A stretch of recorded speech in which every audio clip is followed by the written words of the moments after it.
your hats, boys. Libos.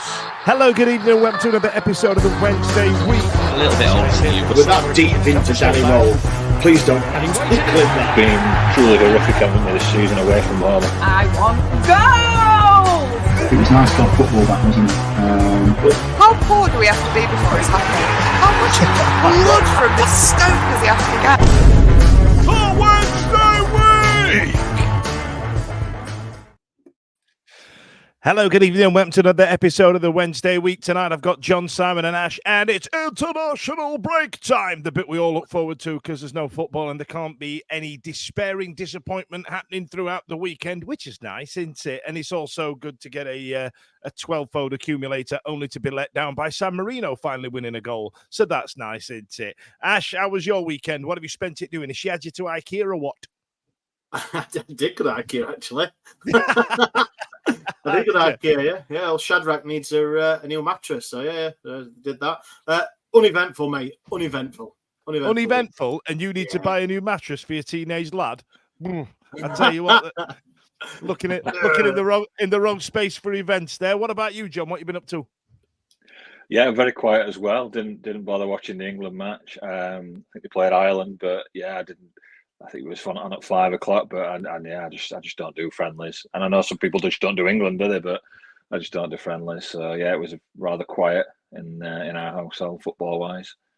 There was a really big furore around Lee Carsley not singing the national anthem, albeit in being Irish. I really couldn't give a shit. It's like when Suarez wouldn't shake hands with Evra. Like the handshake meant nothing when they did it, but when they didn't do it, it's a massive deal. You know what I mean? But I could go on about that all day. Simon, I noticed you're in new digs this evening. Now I noticed that is one of those snazzy Travel Lodge hotel rooms. Does it have the cook chair in the corner?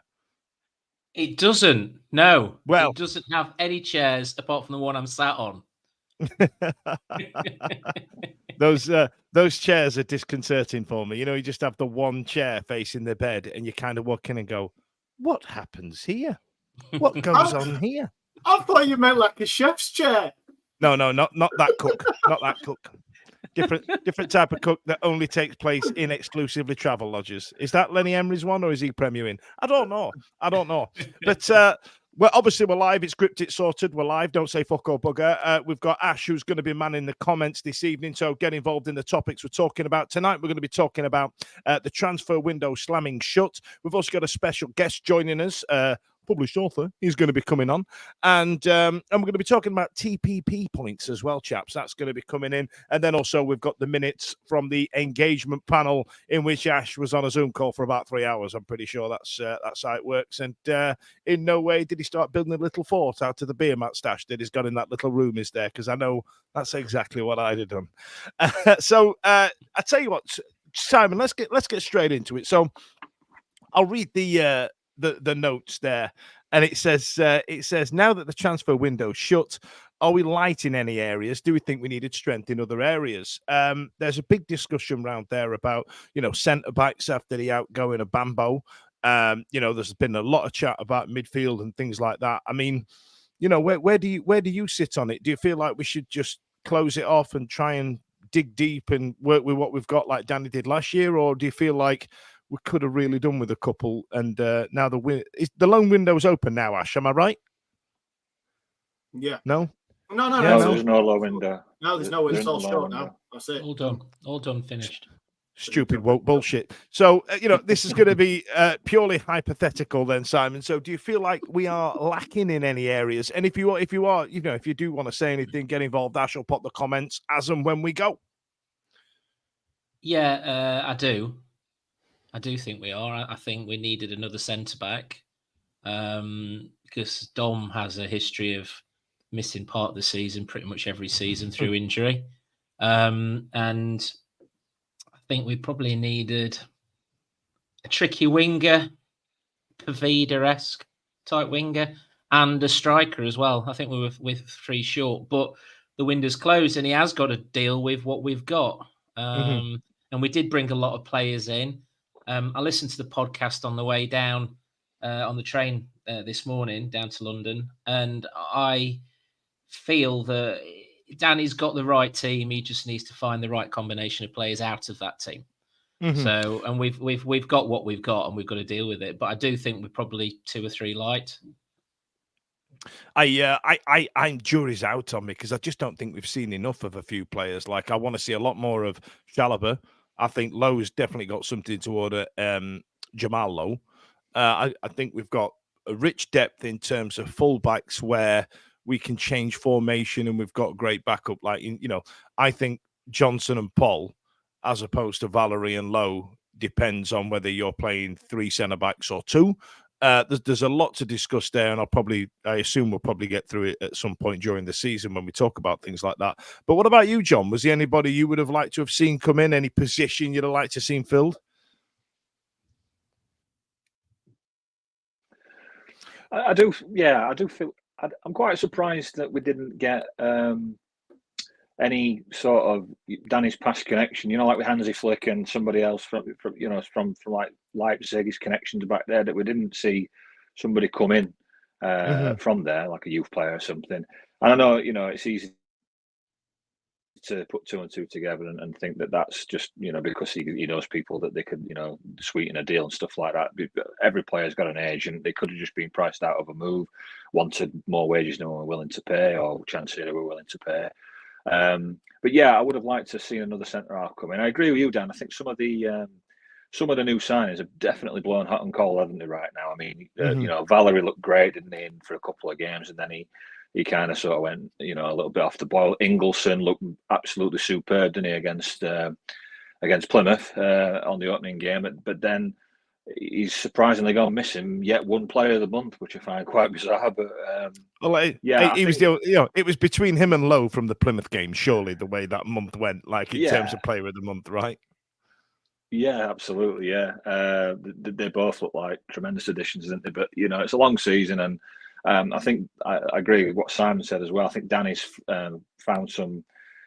He's got this system, and he's found some players not quite fitting quite into that. So he's probably took this international break to reassess who's good, who's going to fit the system, rather than he might have a player that's perhaps not as good as what on paper as another player, but he might fit the system better. So he might bring Palmer back in and say, look, I want you to fit this role. And I Stevie would love that. But I just think, maybe a centre off and a striker, like Simon said, would have been nice. But I'm sure the break has given Danny time to reassess the squad as a whole. And I think there's a little bit of a dig in there, reading between the lines, about I have to I can't quote him word for word, but he's more or less saying he thought that some players weren't quite up for the fight, and he might have to look into shaking things up a little bit. I don't know if you guys got that feeling when you listened to him, if you cast your minds back.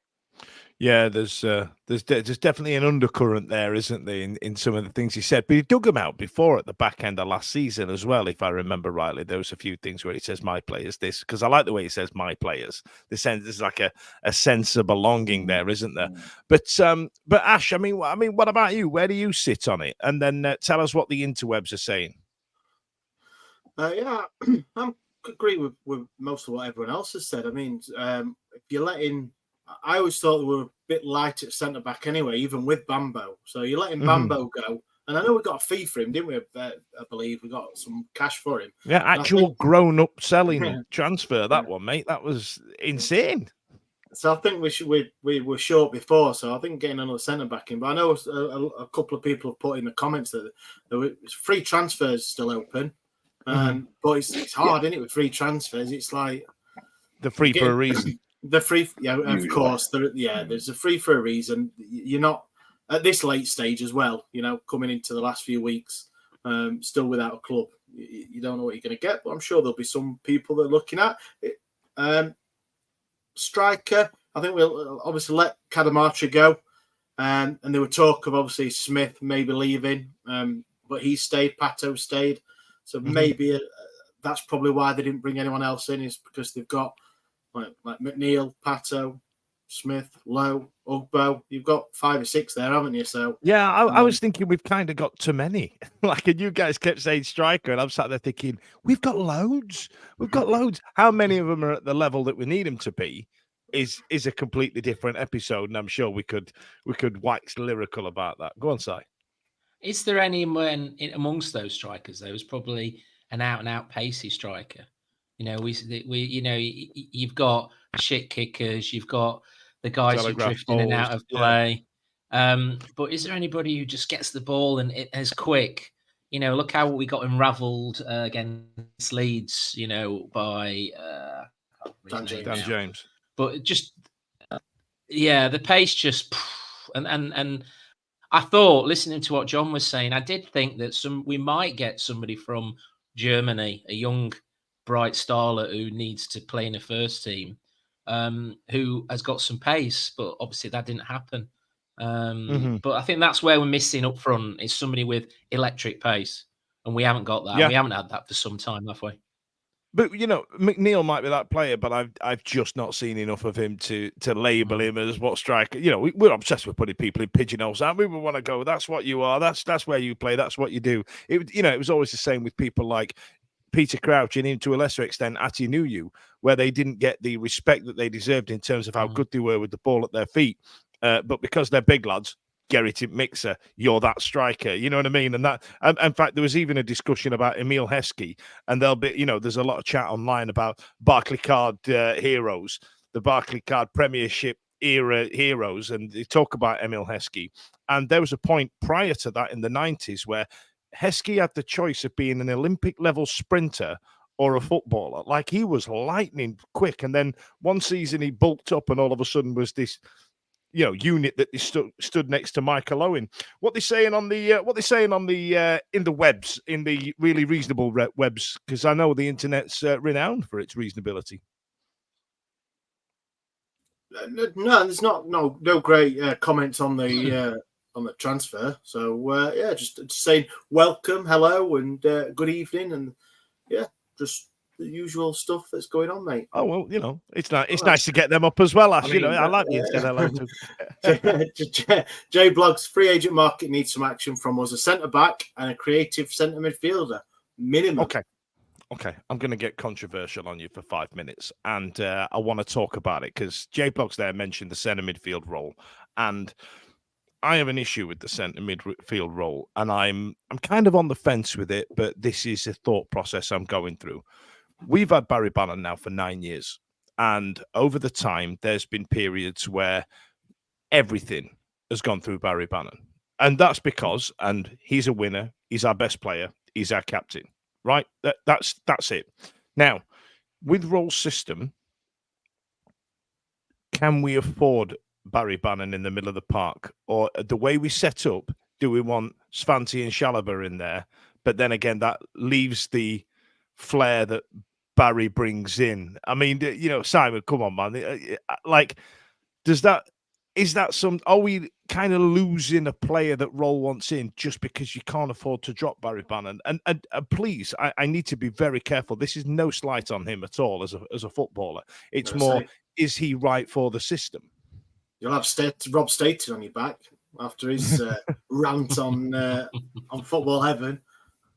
But I missed it. He's had me blocked for 10 years. What's he said? No. He had he's just saying that because we've lost 3 on the trot, people are pointing or immediately point to the captain and it's his fault and all this and that. But the thing is, it's not just him. Obviously, it's not just him. But then again, he's not immune from criticism as well either. Yeah, these 3 games we've lost none of it has been his fault. No, it's just been a performance-wise and things. So, Well, sorry, Simon, go on. It's all right. I think it's where Bannon fits into the system, and what we saw a couple of years ago, and I know a few of us are quite vocal about it, was him dropping deep. And then forever trying to play those long balls up front, and every ball had to be a Hollywood ball. And that's the problem, is if he goes missing out of midfield and he's sitting literally just in front of the centre-backs, which it does seem to have been like that over the last couple of games, you are then just relying on his Hollywood balls, of which a well-trained centre-back will just feed off, if we're trying to fire them over the top. And then you lose his creativity really further up the park. Now, is that because we've been up against the back foot for the last few games, and he's gone back to that hunting around, trying to get the ball and trying to create some play, or is it a position he's been told to do and told to go into? The trouble is that then leaves a gaping hole in midfield, and the formation we've been playing has meant, and we all pointed to it last week, is the midfield going missing, and the players of the opposing team marauding through midfield, because Bannon isn't there to receive the ball from. In the past, it was Byers and Volks, and then make nice passes down the wing rather than trying to lump it up front, hoping that our strikers might actually be in that position. I agree with you, Simon. I don't, and again, I want to be 100% clear. This is no slight on Bannon. I feel that when it works, we're unstoppable. I feel that we might need to play two tackling midfielders in behind him and sticking more on what the kids would call a number 10, or if you played champ manager back in the day, AMC, or if you played Sunday League, Cam. You know what I mean? So I feel like there's a discussion there to be had, and again, we're going to go down the route of Danny will sort it out, he'll have a look, he'll move it around and stuff like that. But they are coming through the middle of the park, and as we said last week, Sunderland and Leeds, and to an extent Sunderland, I can afford to write off and go, yeah, they're better than us. But Millwall, we should have turned up, and that was pedestrian Sunday League tosh. You know what I mean? What's that one there, Ash? Mr. J, we should now be looking for a Bannon replacement, a Bannon apprentice. Otherwise, it will cost a lot of money when he retires. A better one. Yeah, a Bannon apprentice, a Ban apprentice, if you will. Yeah, we should be looking to look at life after Barry Bannon, and Nathaniel Chalobah in the advance year he's in ain't that person either, and I don't think Svanti's been bought for that type of role. And oh God, here we go. Can't be hanging your hat on Chalobah. He's barely played few seasons. Jamal, I need to hang my hat on something like, and I feel like he's the missing link. However, he played 45 minutes at Grimsby, and it was the worst 45 minutes of football we've had this season. And we managed to concede something like 10 goals in 3 games. Like, you know what I mean? So. That hat is hung. In fact, I'm going to put him in the frame that's behind me next week, and just like in Chalobah we trust. Now there's a comment there from Unforgettable Fire Ash, and it moves us on to our next point, John. And it's a bit of a negative one. I don't really want to draw on it, but Unforgettable Fire there said, I'm over the moon that Pato stayed. Now, Pato was one of those players that was listed as potentially might be looking to move on. I believe he was said, look, you can find another club if you want, that type of thing. Are there any other players that you look at and think, how are you still here? I'll be honest. I think Michael Ehekwe is another one. I think might have been, really? told the same. Yeah. I don't think he's. When you've got Iofa there and Bernard there, I know that's good for us, but then he moved. It was going to be between Diaby and Ehekwe, went it, and Diaby got moved on. But I don't know. Ehekwe now, he looks okay, but he's probably our oldest centre back now, isn't he? He probably is he? Yeah, but like towards that back end of last season when we had that running, he was by far and away our best defender. Alongside Bernard. It was great, right? wasn't it? Then, yeah, it was good then. But I think if like. I'm basing the opinion not on his, basing it on. I thought they might have had somebody in the wings to come in, and move somebody on and get. I think he wants a younger team, doesn't he? Danny wants more energy in the side, and I thought Ehekwe might have been a casualty of that, but fair play, stuck around. He's not moved him on, and Diaby's been the one that's ended up being moved on. But yeah, it wouldn't have shocked me if it had moved Ehekwe, and I know he has been good, but I just think it's a philosophy type of thing and what he wants to do. With the side in general, but we'll see, because obviously the window's shut now, isn't it? So we'll see how much game time he gets, because I could be completely wrong here, but I just think it was he might have been one of the defenders. I thought he might have moved on, but fair play, still here. So.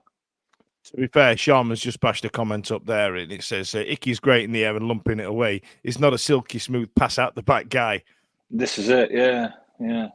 You might be right. Simon, do you remember when we used to say tactics instead of philosophy? But, John's right there, really. Does it fit in with what they call now the philosophy? Well, I'd have to slightly disagree with John about Icky. I think he has got... His problem is he's not got the pace, obviously, when you compare him against Bernard and Iorfa. But what he does, it does what he says on the tin, isn't it? He'll head his way through a brick wall. And that's and then if he gets the ball, he isn't somebody to go dribbling all the way up to the front and try and, and take a player on. He just does the simple things. He has got an issue with pace. I do agree with that. But I think with Bambo had this idea that, and we've discussed this many times before, that he was actually a footballer, and he wasn't the type of guy who could take the. Well, he did. He used to. I remember at Stoke last season, he got into the Stoke half and then just went, "Shit, now what do I do with it?" He used to do what you'd call those Sol Campbell runs at the middle of the park, where he'd kick it again, and he'd be like, "Shit, I'm at the halfway line. Like, what am I doing here?" I remember him losing the ball in the Stoke half and then Stoke breaking and hats off to him. He absolutely legged it back and made a challenge just to stop them from scoring. But that was because he messed up in the first place. Also, as well, I think there was a market value to him, so that's why we got rid of him. So I just find it difficult now, and Stevie will hate me for this, but I find it difficult now with the team that we've got and the players we've got, why we kept Palmer, where Palmer's going to fit in, because I think, and that's not saying I would have got rid of him, but if you look at the players we've got now, you just think to yourself, and every time he's come on, he's come into midfield, and he's definitely not a midfielder. I think with Palmer, there's an element with Liam Palmer that because of the utility positioning potential that he's got, like he can play left back, he can play right back. He's even played in the centre of a three, right, on the right or left of a three. He played defensive midfield, and that's about 5-6 positions he can play to a decent level, right? I just don't know if he's going to oust players like Valerie Lowe, Paul Johnson, but you know what I mean. People like that. This is the thing. I think if he's ever going to be put back into the squad, it's got to be within that back 4 or 5. And the way the couple of the players have been playing in that position, I'd have put him back in into the next game, to be honest, playing in those positions. But the problem is he hasn't, has he? Every time he's come on, and when he has come on, it hasn't been many games, he's put him into that midfield role, which he then is very anonymous in that role. I think it's time actually to reinstate him as a right wing back. Because I think that's where we've looked really weak. Yeah, it really is. Now we've had a comment there from Russ Vernon, and this is interesting, Ash. I'll let you pick this one up. Actually, I've not seen many SWFC games this season. However, I'm just wondering if teams have figured out the way you're playing under roll, and that's why you've lost 3 on the bounce in the league. We've heard people on the COP whinging about and using the term, there's no plan B, but we've definitely seen a plan B. My issue is that when Smudger comes on and we start playing hoofball, it's far too late.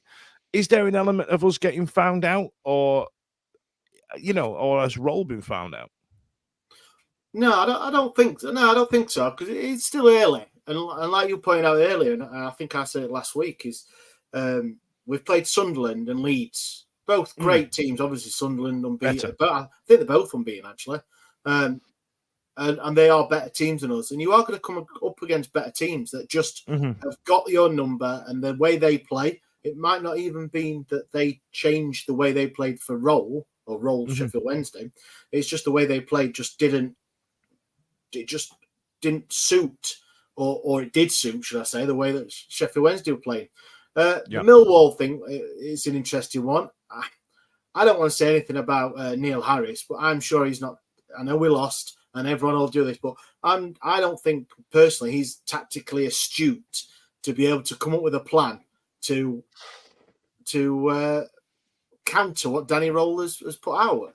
I think there's a mental issue rather than a physical one. I think there's something not quite right. Whether it's players bedding in with each other, because we've changed half the dressing room, or we've just got a new half of the dressing room come in, right? So there's an element of a mental block, as it were. I wouldn't go as far as saying it's a tactics, but Russ, I appreciate your question, man. That, and I think we've been asking ourselves that for the last 4 or 5 weeks to see you go.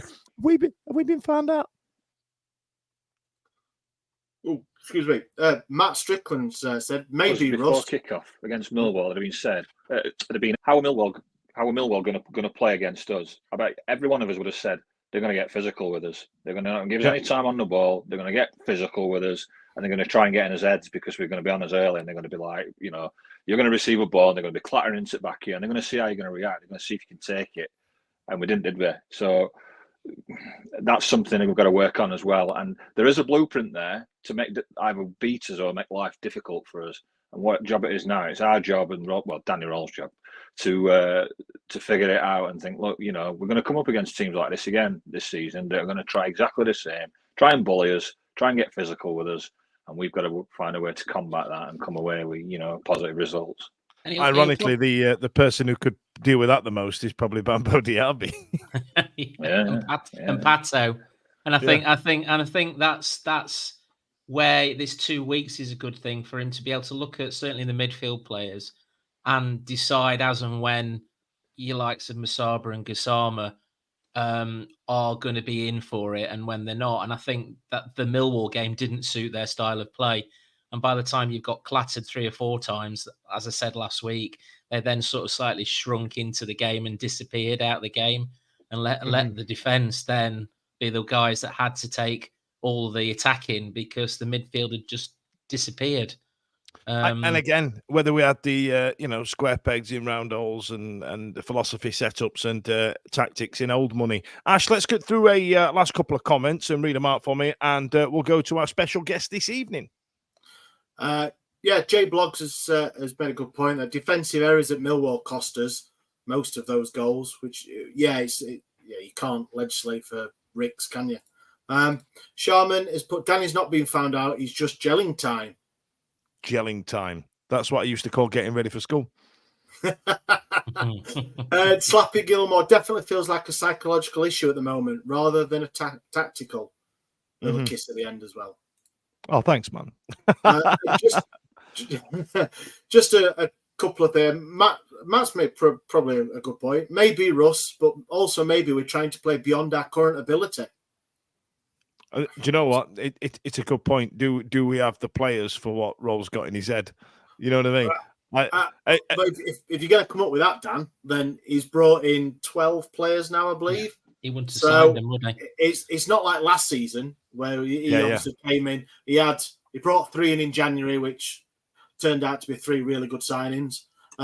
He's had the summer, so if you're going to, I'm not saying you are, but if you're going to say that, then they're his players, or majority of them are now his players. So you'd have thought there'd have been some sort of, plan for the sort of player, type of player, and how he wanted to play or wants to play. But is he restricted by the owner with money and stuff? Well, it's another conversation.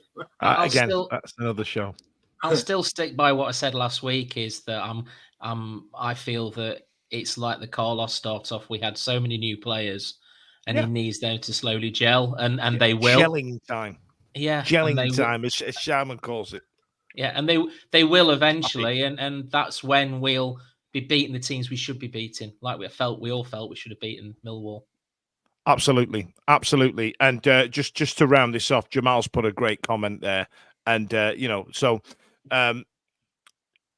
we had a comment there saying it's a mentality issue, it's a psychological issue. And then Jamal's doubled down saying having to read the riot act at half-time versus Grimsby, that's a red flag. It's too early in the season for the airdryer routine in a cup game with somebody 3 leagues lower than you. You know what I mean? But listen, let's move on. So there's a celebration coming up. And 125 years ago, we moved from Olive Grove to Hillsboro for reasons that our next guest is probably going to explain this evening. And it's and someone has written a book about it. It's Clive Nicholson. Welcome to the show, Clive. Are you all right? Can you hear us all right? Yeah. Can you hear me okay? Well, I can if you're not coughing, like, you know what I mean. Yeah. Sorry. Just waiting there. Yeah. Thank you so much for having us on to just tell your viewers and listeners about the event. Tickets gone really, really well for it, actually. And since I started doing all the history stuff for Sheffield Wednesday, it's surprising how many people are interested when you go back that far. So thanks to everyone who is, and thanks to you guys for showcasing this tonight. Yeah, it's been advertised on the club website, and the club have been really supportive because obviously it's 125th anniversary of moving to Hillsboro, and we're hosting a really exciting night with guest speakers. Yeah, so tell us about the evening. Tell us about the timings and the dates and stuff like that, and where we can buy tickets and whatnot. I know you said it was on the website, but yeah, get right into it. The floor's yours for as long as it takes to give us the hard sell, Clive. So it's on Saturday night. It's after the QPR match, and it starts at 8 p.m. So it's a bit of a tight turnaround for us guys getting into the 1867 suite after the match, but that's great. Really glad the club have kind of given us a match day so that fans that travel a distance can kind of stay and do that. And we've got a range of guest speakers, mainly talking about how the club moved to Hillsboro and the early successes there, and particularly Ambrose Langley, the first club captain at Hillsboro, because we've got a fundraising thing coming up launching it at the event. We've got Michael Knighton speaking, who people might be familiar with from being the ex-Man United director. He's related to a Sheffield Wednesday player who played in the very first match on Hillsboro, called Willie Layton. And then those of you that are familiar with the Dream Scene painting, you've got Tommy Crawshaw, club legend. His great-grandson's going to be speaking about him and the 1907 FA Cup victory. He's going to be talking about that. I'll be doing a bit on Ambrose Langley. I mean, I've spoken a lot in the past, obviously, about Fred Spikesley and the book that we did about him, but there's going to be less about Spikesley on that evening, and more focus on sort of other players at that time, particularly Langley. Jason Dickinson, club historian, who's written the recent-ish book on the club history. He's going to be there speaking about it. And my friend Mark Metcalf, who's written and spoken extensively about football of that time, he's going to be talking as well. That's amazing. Clive, you should have got Simon on, because he was the first ball boy at Hillsboro. Ever. Ever. Yeah, he was. He's that old. I know he don't look. He's good, but yeah, you should have got him on. We've got two really old fans who started going in the 90s. Pathania, a little bit like Schindler's List. Yeah. There is a little bit of footage like that. It's hard to get the rights to project it and stuff, but we have got fans who started going in about the late 1930s. They're going to be there on the evening, but they've already kind of pre-shot video of like them being interviewed about their experiences of going at the time. That's real. Like, not many clubs are doing that, and it's probably quite an important thing to start recording before those kind of memories are lost. Because knowing, like, I've researched way before then, and it's hard because you haven't got those people to talk to. So we've recorded a bit of that, and we've got the key thing. Ambrose Langley was he kind of took over as captain when they moved to Hillsboro, and they'd just been relegated, and within 4 seasons he took them to Champions of England for the first time in the club's history. And he's an amazing character, really colourful person, and at the moment he lies in an unmarked grave in Burngrave Cemetery. Wow. So at the event, it's going to be the launch of kind of like raising a crowdfunding campaign to get him a new headstone to sort of mark 125 years of Hillsboro as well, sort of by giving the first club captain there a fitting memorial. That should be really good. You know, like you've heard of Fatty Fook, the United keeper. He's in the same cemetery, and his grave is not only the most visited in Sheffield; it's one of the most visited graves in the entire country. So we're hoping that, like, because Langley's right next, like within 100 meters of him, that Langley's grave will become also one of the most visited because people go for the football history sort of thing. Yeah, that's amazing. So, I mean, I'm going to have to stay away, Clive. Reason being is that I'm very much in camp. We should find somewhere else than Hillsboro. And if I go, I feel like it's going to be. I feel like it's going to be the old girl, and I'll get really emotional, and then I'll be outside picketing if we ever put it up for sale or something like that. You know what I mean? But is there anything about that you think about, like Hillsboro's? You know, it's a little tired. And that away end, if you listen to any away fans now, is starting to come under some critique thanks to the Newcastle fans. Do you feel like we should stay where we are, or should we look somewhere a little bit central? Or, 125 years is a nice round number. Let's get it to 130 and then move on, things like that. I mean, how do you feel about it? You're going to have to... I'm going to come from it from a different point of view because I'm not a Wednesday fan.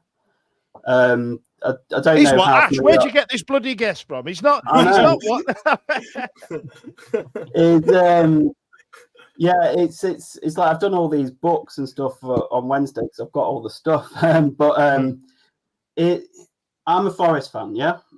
Yep. And there's been recent talk about us moving out of the city, and the fans have opposed it, and they've kind of backed down, and they're looking at building a brand new sort of main stand at the City Ground. I think it's one of those things where you don't know how good it is until you've lost it. Yeah. And I've been to Hillsborough quite a few times, and it's a great. There's an atmosphere there that you won't be able to recapture. Just that style of stadium, and I think I was talking when we shot these videos. It's only a couple of weeks ago, and I was talking to a Wednesday fan there, and he was asking about Forest because it's similar kind of stadium. Yeah. And Forest have only just really in the last couple of years put a lot of money into the stadium since they got promoted, and it's looking a lot better. Especially sort of like when you're in it. So I think Hillsborough can be done up. I think you can do it up, and I think you'd miss it if you left it. Forest Ground's looking really good at the moment. But I like where the City Ground is, right? You've got Notts County literally across the other side of the bridge. You can walk down. It's in the city centre. For me, more than anything with Hillsborough, it's a shit house to get to. If the infrastructure was better, I'd be like, again, I'd have a yellow vest on picketing outside, and then there's some various bits like the away end that needs a fair bit of change. But let's get back to the event. In terms of having to go to the event, and I've got to put on record actually, Clive, you mentioned it earlier on that the club have been really good about stuff like this. Now, Ash is constantly berating the club for stuff, and we're always constantly trying to do things with the club, and they helped us raise nearly 700 eggs in an Easter egg drop.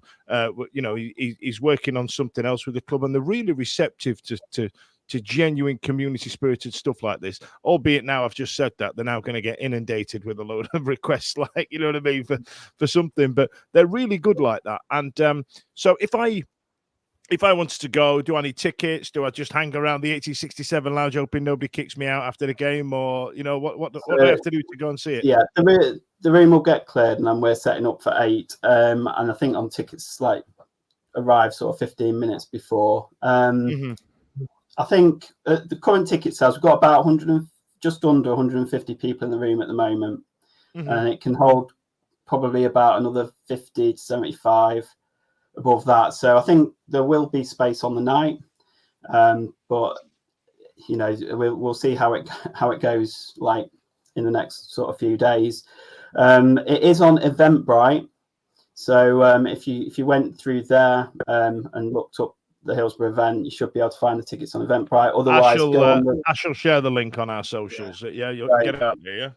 Yeah, and obviously on the club website there's a link and stuff like that. So yeah, it's gone well. All the money, all the profit we raise goes towards the headstone for Langley. But it'll feel like we're talking about all that early history on the night, and the Langley thing is kind of just added in. It's not going to be like a hard sell kind of thing. I know this because I've seen. Do you know if Sorry, John. I think you've got a bit of a delay on there. Just hang fire, John. Ash, just finish what you're halfway through there. Sorry, pal. Sorry, I know the answer to this because I've seen a little snippet anyway. But is there on the night? Is there like old footage? Is going to be little? Is this like something that you're going to be showing people? So to give them the experience of obviously 125 years ago. There's going to be, we've got lots of old photographs. The footage of that time tends to be from the other side of the city, so that becomes a little bit trickier. But we've made some fresh videos, interviews, and promotional stuff. There's lots of photographs because that's one of the things that I'm into, collecting the old photographs.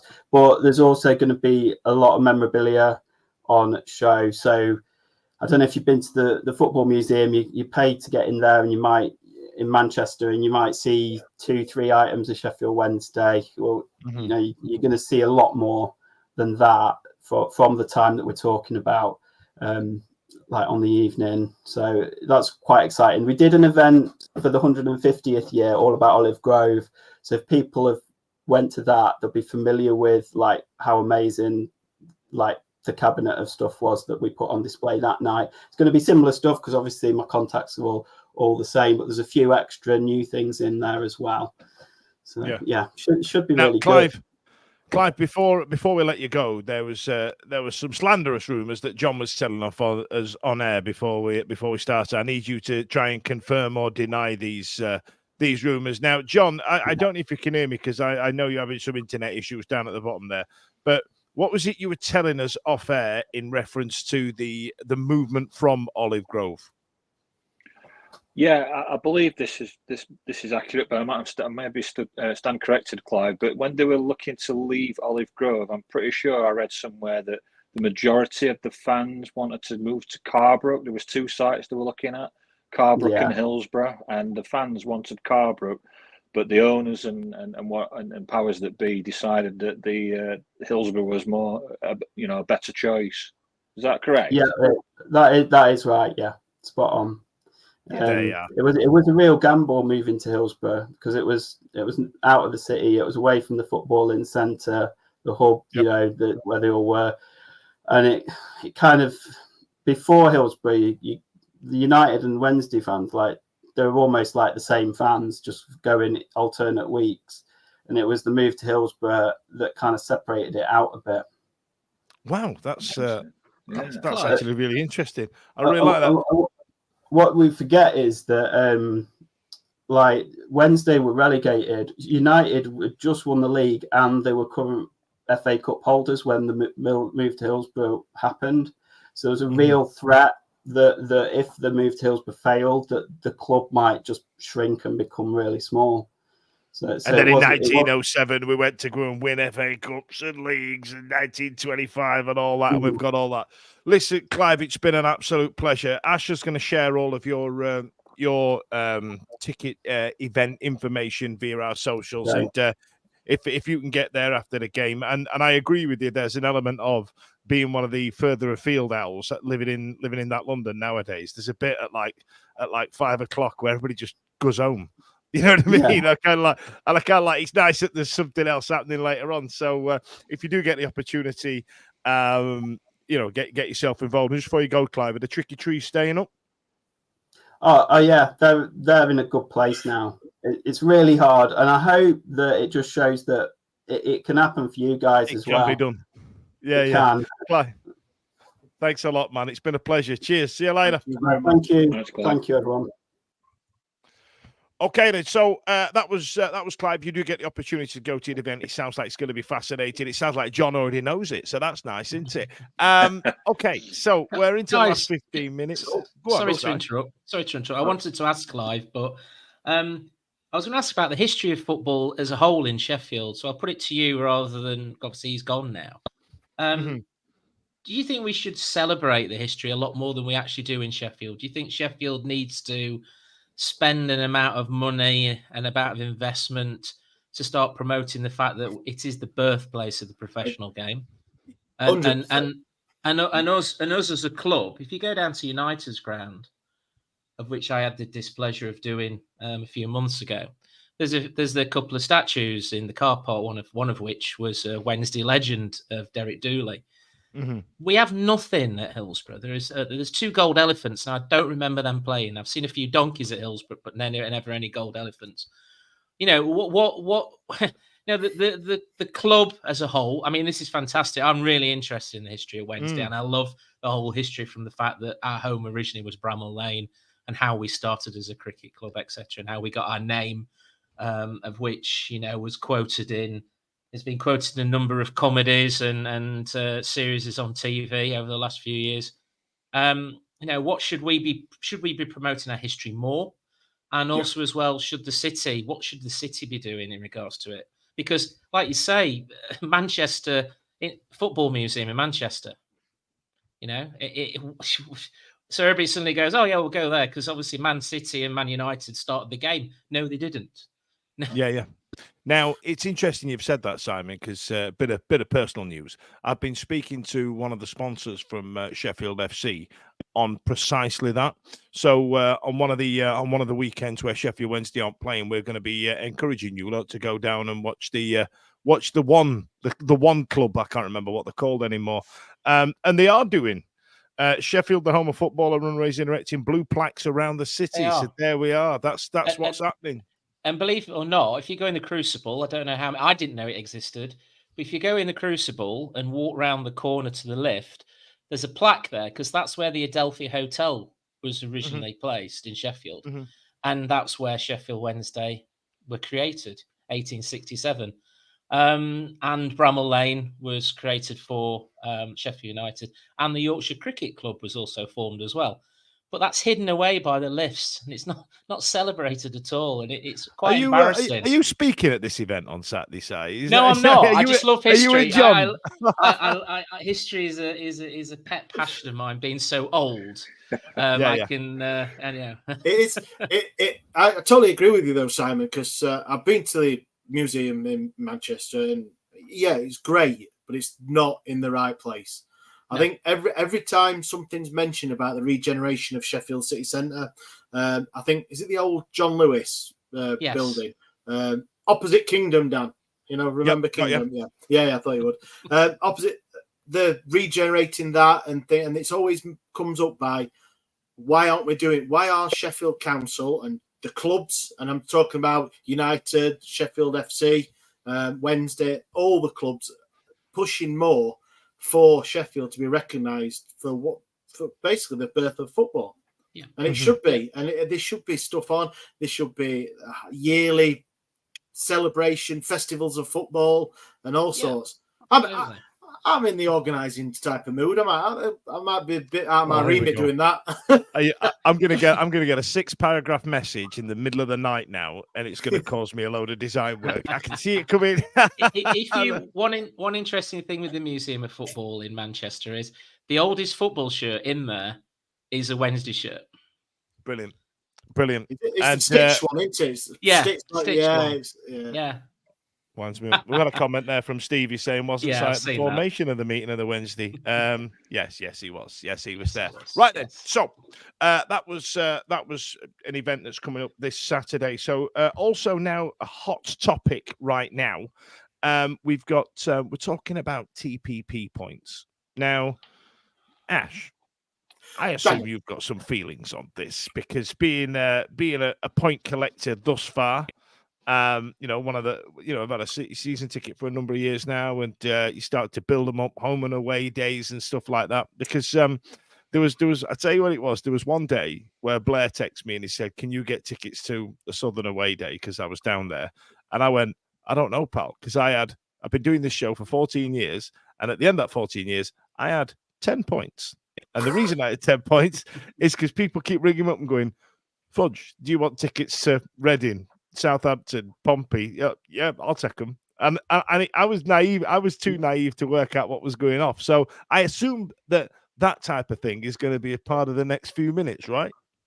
Yeah, no, it was something that obviously international break. We thought we need something to chat about, and we've all probably got a view on this as well as everyone on Twitter and Facebook and things. Is the TPP for me? I think personally, it's the fairest way to do it. If you get your season ticket, you get 230 for start of the season, and then obviously you work from there. You go to all the away games. You get 10 points. All this, and if you do go to Plymouth on a Tuesday night, you deserve more than 10 points. If you go to like I said, any midweek away game, Bristol, Sunderland, you know what I'm saying, you deserve it. And it's just on Twitter, there's been a growing thing that obviously I imagine like probably a lot of supporters thought that we're in the League One, we were getting 1,500 to 2,000 tickets every game, less sometimes. You come up to the Championship, you're going to be getting more allocation for away games. And it just seems that the last season and more so this season, they're getting less and less the allocation.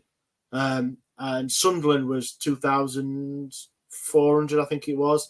And we've had Grimsby. I know they think it's in the cup. It's a mute Tiny point really stadium. for them. It's a tiny stadium, but there was Millwall. I think we got 2,000, but they had the upper tier where that away has got upper and lower. So for whatever reason, they're just giving us.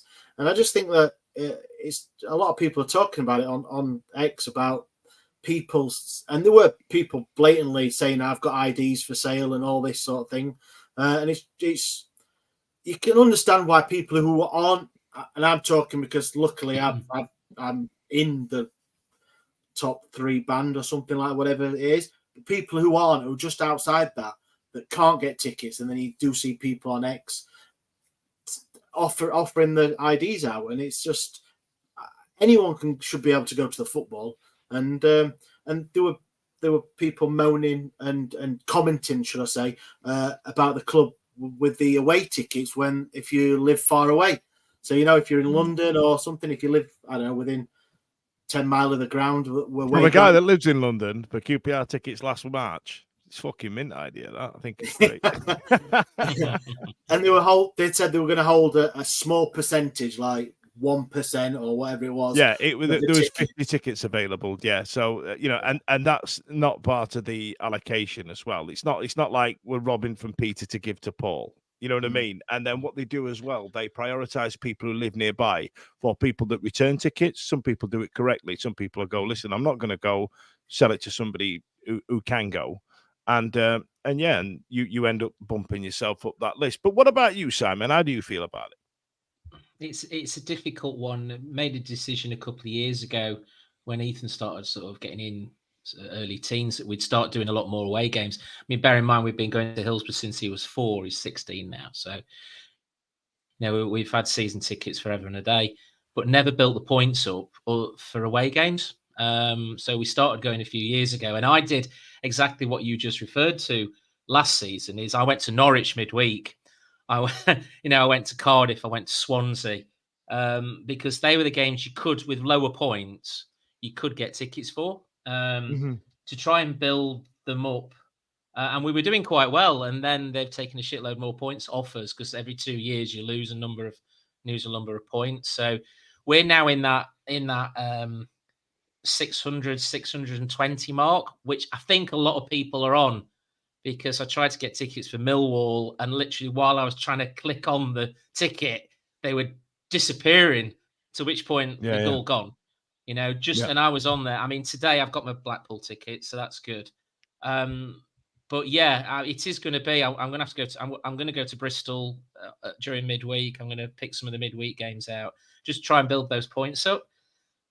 I do take issue with, and I'm sure I don't know the reason behind it, but I know if you have a box at Hillsboro, you get guaranteed a certain number of away tickets.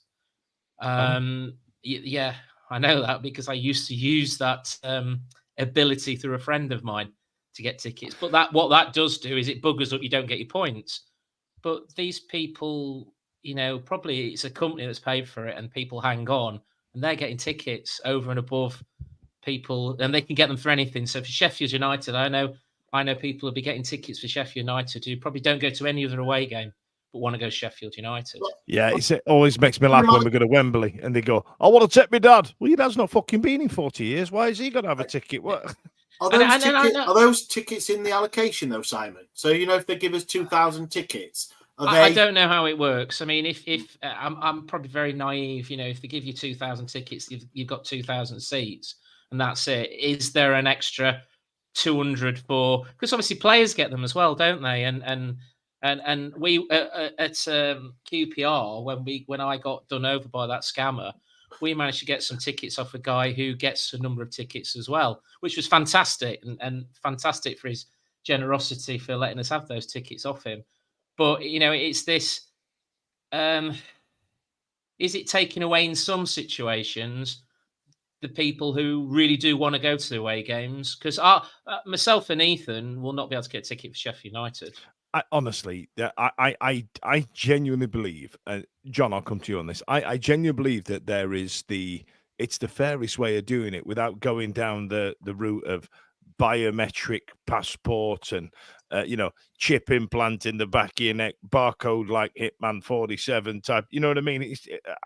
Can you think of another way, John? Because I am absolutely bereft, I tells you. Yeah, it's going to be difficult, and the main issue is we've got such a fantastic away following, and it's so hard just to make availability, and then clubs will change it from season to season, like you referenced earlier. I mean, we had Blackburn. What did they give us at the end of last season? Something like 6,000, 7,000. Yeah. I mean, that's incredible, isn't it? And we would have took another 3 probably if they'd have let us.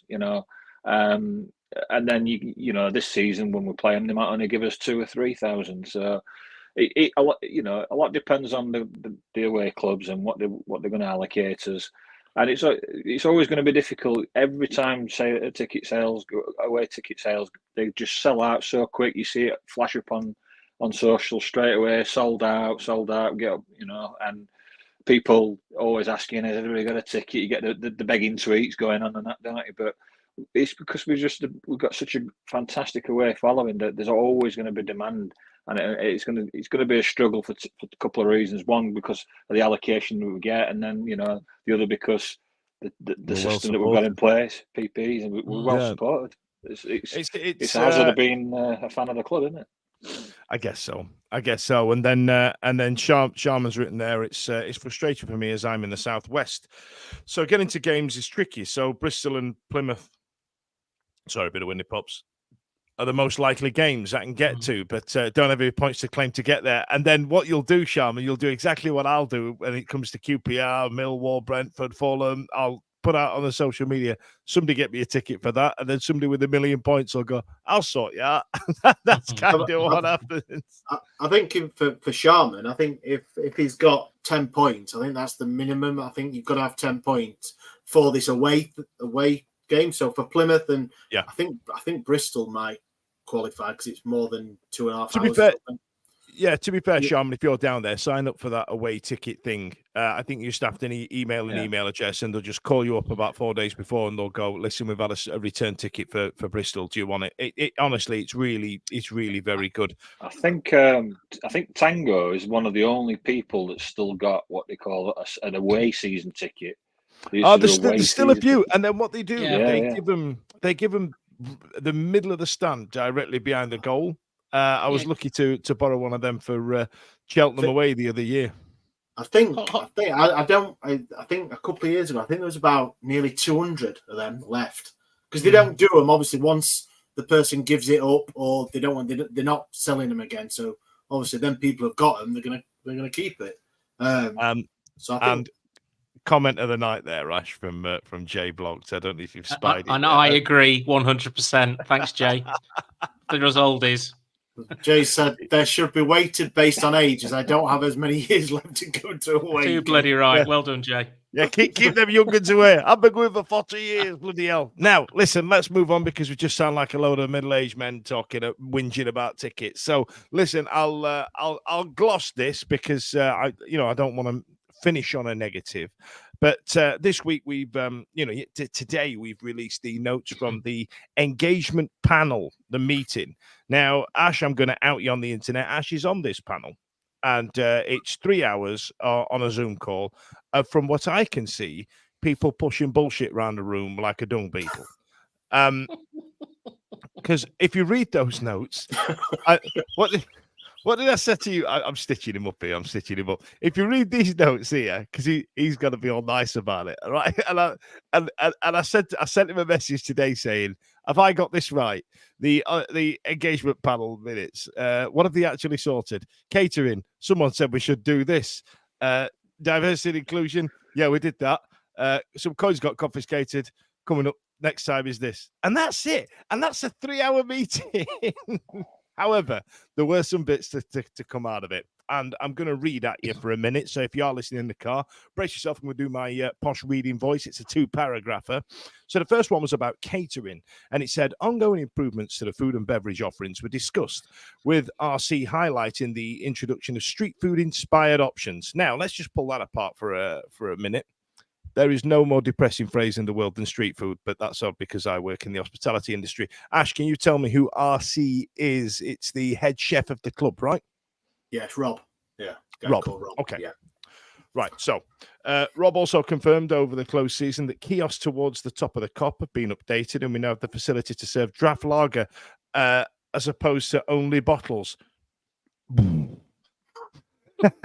After a discussion on queuing issues on match day, North York's Al suggested a visit to a German football club where he often attends to observe their queuing system and other aspects of their match day operation. Rob invited Simon and any other panel member to shadow him on match day to gain a first-hand insight into how the operation is formulated and delivered. That's still not taken place, the shadowing. Am I right there? No, because we haven't had a game since the meeting. Okay, so that's just read this. Okay, yeah. Next paragraph goes into Rob emphasised the importance of immediate feedback and addressed the specific concerns, such as the perceived lack of vegan food options. I swear to God, in terms of that's Snide Pudsey, in terms of I don't know why he got in there. In terms of shit, I've lost my point now. I'll carry on. Perceived lack of vegan food options in some kiosks. Getting a pint at half-time is a lot higher than vegan food options. Let's not pander to the loud minority. I've said that live on the internet. I'm going to get pelters. Rob said all football clubs have the same issue of queuing because of the given small window of opportunity, which I agree with to some extent. And we've seen a significant number of transactions in this period increase in recent seasons due to investment in the new till systems. Potential solutions were discussed, self-serve vending units, considering the implementation of pop-up bars, addressing a concern on staffing levels. Rob said he is intent on bringing the entire staffing arm in-house, including the appointment of catering supervisors. JW Ash? John said that Wakefield. John Wakefield said that the varied food options should be communicated in the matchday programme to inform supporters of the selections on offer. Rob agreed and underlined his drive for SWFC to become a market leader in matchday catering and the overall experience. Now, Ash, yes. I don't want to play your rant from the other week about the catering, but I know that queues are going to be an issue. I know that the window of opportunity is going to be quite small. Why the fuck are we doing something about it now? Rob's been in that job for 8 years. Talk to me, because I'm absolutely aghast. It is, it is. This engagement panel, I know we're going on with an hour's gone down, and you know what you're like after an hour. This engagement panel's been going for 3 years now, and catering comes up virtually every meeting, if not every other meeting. It is a massive thing because we all know, we've all experienced it, how poor. And I can only speak from, obviously, the South and the Kop, because they're the only two places I've sat. And it has been shocking. And the amount of times we've brought up, and it just doesn't...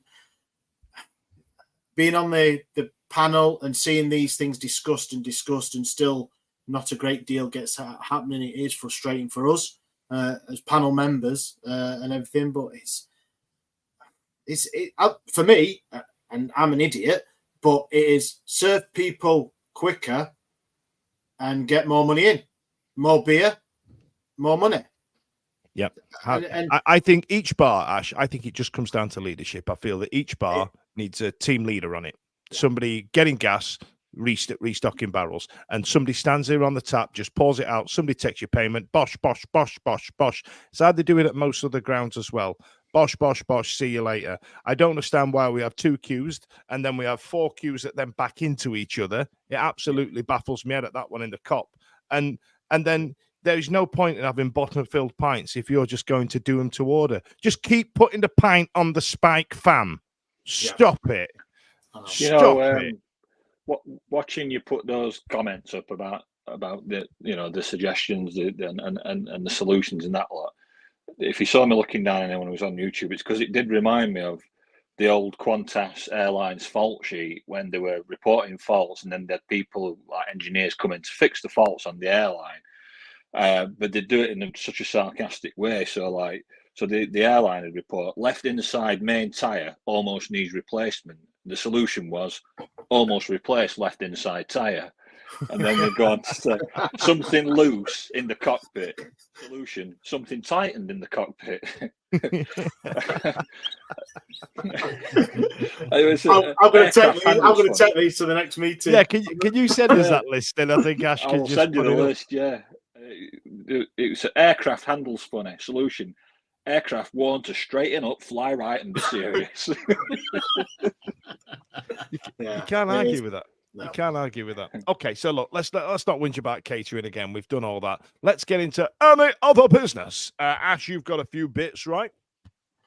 I've indeed. Yeah, I've indeed. I can't remember the first one. Right, so the first one is coming up this week. We are launching, or maybe we're going to do one podcast extra that's going to be a Q&A. So any questions and answers, well, we give the answers. Any questions you want to ask any of our podcasters or anything that's happened in the news of the week, sports-wise, we'll not go into all the other crap that's happening in the world. It's depressing enough talking about Sheffield Wednesday. Anything like that, just get your questions in on all our socials. Email us in, any questions you want to ask us or anything. We're going to be recording a 20 to 25 minute, just a 3 or 4 questions, and we'll try our best to answer them as funny and as serious and as best as we can. So that's coming up. Hopefully that might go on to a regular thing, but it all depends if you guys like it or not. So that's that. Now, I do need to interject at this point now. 8 years ago in 2016, one of my favorite things to do on Twitter, now X, when somebody said we're going to do a live Q&A, I used to ask them a load of random stupid stuff that notably started with, how do you change the air filter on a 1997 Toyota Celica? Let's not do that. Let's. Someone's already asked that. Someone's already asked. But anything like that, let's we're wanting.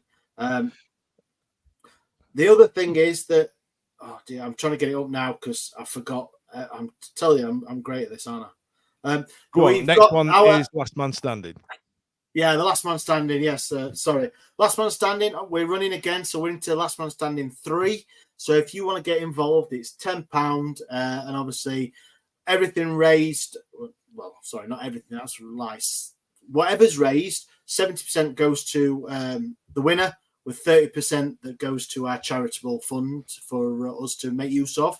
So yeah, get involved in that. I think it's the last payment date, if you want to join, is the 12th. Stevie will be having me if that's not right. So yeah, please get involved with that. It is. It is. We have got 51 entrants at the minute. So that's 500. So that's 340 odd quid for the winner at the minute. But obviously more people join, the bigger the prize. Look at that. Even got a nice fancy graphic. Like it. All right. So yes, Last Man Standing 3. We're currently standing at £309 for the winner. Obviously, the more people that get in, it goes up by £7. It's that great. And then Ashley, we ran a competition on our internets for the Fantasy League. Now we had some cracking input there. Did you join it, chaps? But just before I move on, did you see any of the team names that we got? Yeah. There's some good ones, but yeah, we did rate thing, and we decided to give a little bit of a prize to the winner, with the person who came up with the best original name for their team in the EFL. You know, we've all seen the usual fancy football names. Unfortunately, Roll With It has not won, because I think 50% of the people have come. It would have been topical as well. It would have been topical. And the winner, and we've got a little prize. Stevie's got a little prize for you. Is Tesco McNeil deal. Tesco McNeil deal. That's what's happening. That's good, isn't it? You can't at Tesco McNeil deal. Tesco McNeil by T Naylor. So if T Naylor is listening, or will be listening to the podcast when it goes out, if you want to get in touch with us, then you've got a lovely prize coming your way. So thank you very much, everyone, for taking part. And I think if just I'll mention it. So Stevie Spence is not top of the league, so I will mention it. He was top of the EFL league, I believe, but it's not. It's L. Pycroft, and I can't see the name because it only gives you so many. So it's Rolling With something or other.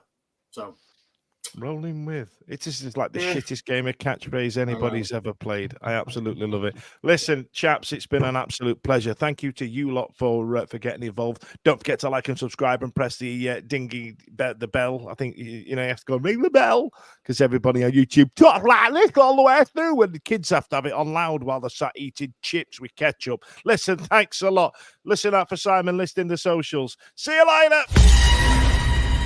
Every week, live from 8 p.m.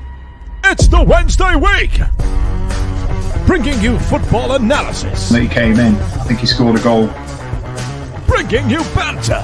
Yeah. Bringing you responsible life hacks. Met you wonderful souls at 10 a.m. for some shots. The Wednesday Week. 1, 2, 3, 4 live. Available on all social medias. Obviously, this goes out on YouTube and as well as all the other social media out there, podcasts, etc. The Wednesday Week 24-25 season. Join us. Put on your podcast.